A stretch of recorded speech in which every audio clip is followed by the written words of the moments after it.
Welcome to Imagine AI Live Conference here in Las Vegas.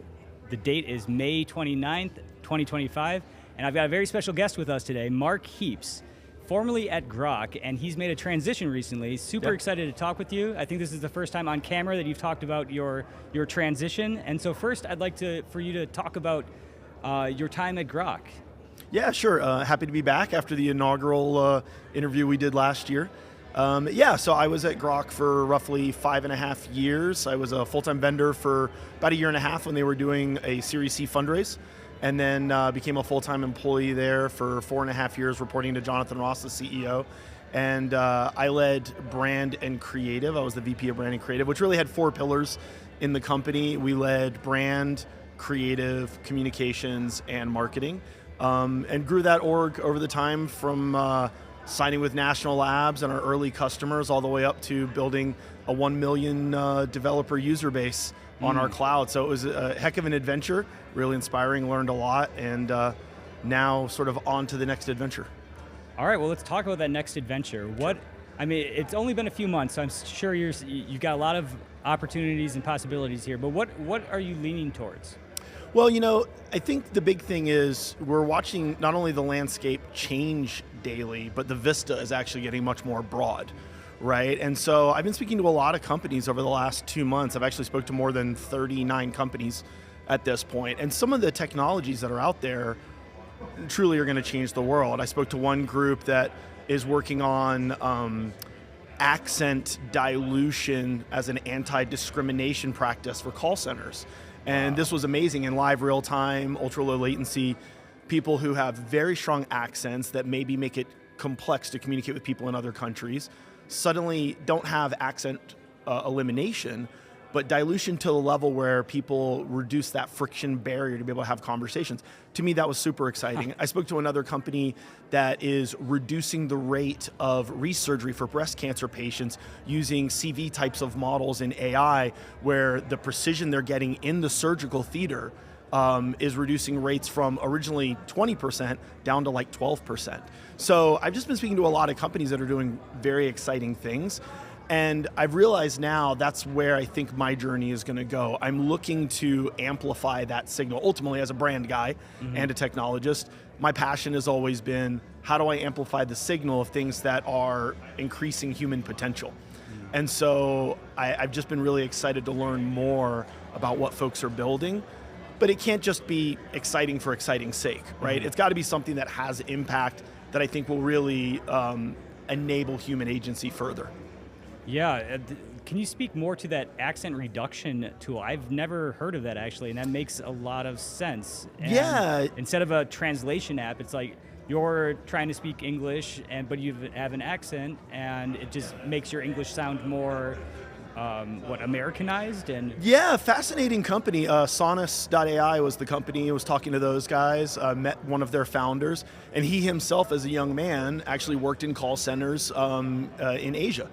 And he said, one of the challenges they experienced regularly was they would get on a call with someone from America or Europe or similar, and there would just be this immediate prejudice against them for having a strong accent. He even told me, and this was all new to me, that for many call centers that are based in India or similar countries, they actually have accent reduction training, and they learn inflection and expression and the way to sound more like they're from the West. Yeah. And this is a big learning curve and a potential risk to earning for these individuals if they don't accomplish that level of dilution. So what they had showed me that was this technology, and by the way, this is in use today. They've got tons of customers, lots of revenue. But actually in real time, someone could talk who had a very strong accent. I remember talking to someone from the Philippines in their demo, and a lot of the consonants were very hard sounding in the accent, and it made it hard to understand certain words and certain phrases. Completely eliminated it. And in real time, it was actually using their voice, actually building a sample of their voice. And as they speak, it was just outputting a less strong accent version of themselves. And this wasn't like stored data of their voice, it learns them as they go. Wow. Now imagine that when you talk about translation services, right? Someone can actually be talking in English, it learns your voice, does translation in real time, but it still sounds like you in that other language. Yeah. You know, this all stems from what I've been talking about for the last several years.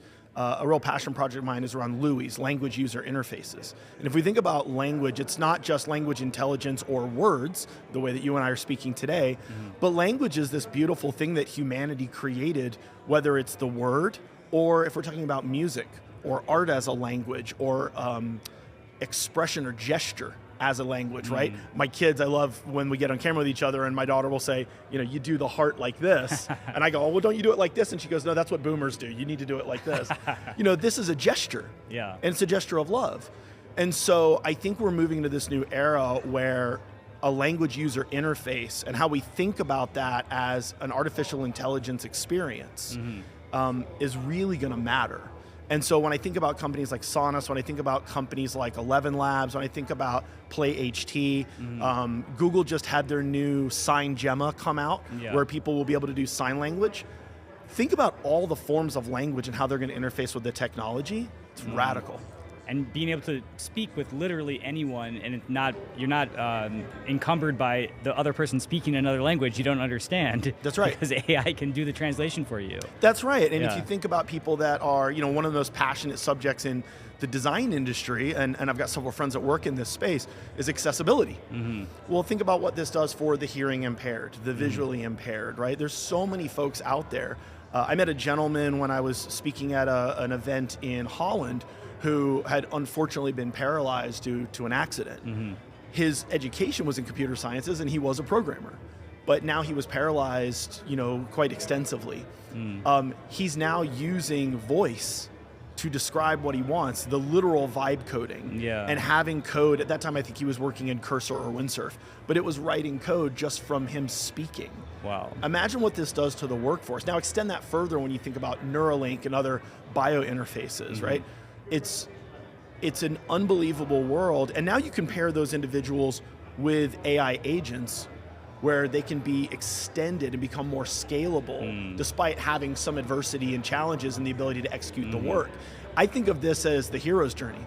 You know, Luke Skywalker wouldn't have accomplished anything in Star Wars as a narrative without R2-D2 and C-3PO. Yeah. Could they have done the mission themselves? No. So I think that's where we're headed towards. What do you think is the number one thing that AI startups and companies need to focus on in today's environment? You know, there's a lot, but I would say at the pace things are happening, they have to have a humility and a transparency of rapid prototyping that we've never seen before. And this is what I've seen. I visited dozens of hackathons last year. My team actually worked on more than 50. And one of the things that we see are the folks that are willing to just put their ideas out there. They're partnering with the open source community. They're rapidly prototyping, taking extremely critical feedback in public forums like X, and then iterating on it further and bringing in new partners. I think the startups that are going to be successful are the ones that can operate at that velocity. If they're trying to stay stealth, you'll hear that a lot with startups. I'm in stealth mode. By the time they pull themselves out of stealth, they'll actually find out they're behind. And so I think today, rapid prototyping, a skunkworks mindset has to be turbo injected. And building in public. And building in public, absolutely. And having, you know, there's so many great ideas out there, but it's easy to believe that you have a great idea as you operate in a vacuum. Testing the ideas in the largest public arena possible, whether that's Git, whether that's X, you know, many of the speakers here at this event are sort of influencers and leaders in those communities. But if you meet and speak to most of them, they're very humble. And they'll say, look, I want to tell you why I think your idea has merit and also where it's going to break. Because they're actually coming at it from a completely different viewpoint, right? And they each have their own unique experiences. So I think that public operation is really what the startup entrepreneur has to consider. And if they do that, I agree with some of the industry leaders that say, we'll probably see our first solopreneur billionaire in the next couple of years. So Mark Heaps, what is the number one way you can help AI companies expand and grow their reach? I mean, what service can you offer these AI companies? Yeah, so I think similarly to what I did at Groq, right? When I met Jonathan and the other early leaders at Groq, they were very passionate and inspired by this idea of inference and processing and what they could do to the infrastructure. But what a lot of great, brilliant founders struggle with is, how do I articulate the why this will have an impact on the world? And that's where I think we're seeing a shift from traditional marketing to brand thinking. It used to be that you would have marketing as your operational umbrella and brand was a facet under it. I actually think that's completely inverted today. I think brand is the umbrella and marketing is a category or pillar underneath that umbrella. So folks like myself and others that are willing to have a paradigm shift in the way that we operate versus playbook methodologies, we can amplify the signal and tell the story of why this will actually matter. And if you meet the companies that are successful, they've all had folks like me who have helped them tell the story for fundraising, for customer acquisition, for inspiring new users, and reducing the imagination gap of the developers. That is so important, having that story and that Completely. brand cohesiveness and being able to tell it effectively and not just one time, too. Right, absolutely. You gotta be able to tell it. And it evolves, right? I mean, Yeah. the story changes as your technology changes. So it's not the old school days of set it and forget it, write the messaging architecture and say, just stick to this and you'll be fine. The conversation is happening on social media, and it's one of those things that you have to have someone who is the storyteller observing it daily, because your audience is also helping craft your story today. How they respond to what you say is what you need to pay attention to. And to date, we don't have AI that does that very well. No. Well, Mark, thanks for helping tell your story in this short 15 minutes. Yeah. And I'd love to talk to you again in a more full-length podcast in the future. But thanks so much for being here again at Imagine AI Live. And love seeing you in person. Thanks, Chris. Thanks for having me, and thanks to Steve and the rest of the crew here. Appreciate you. Thanks. That's one small step for man.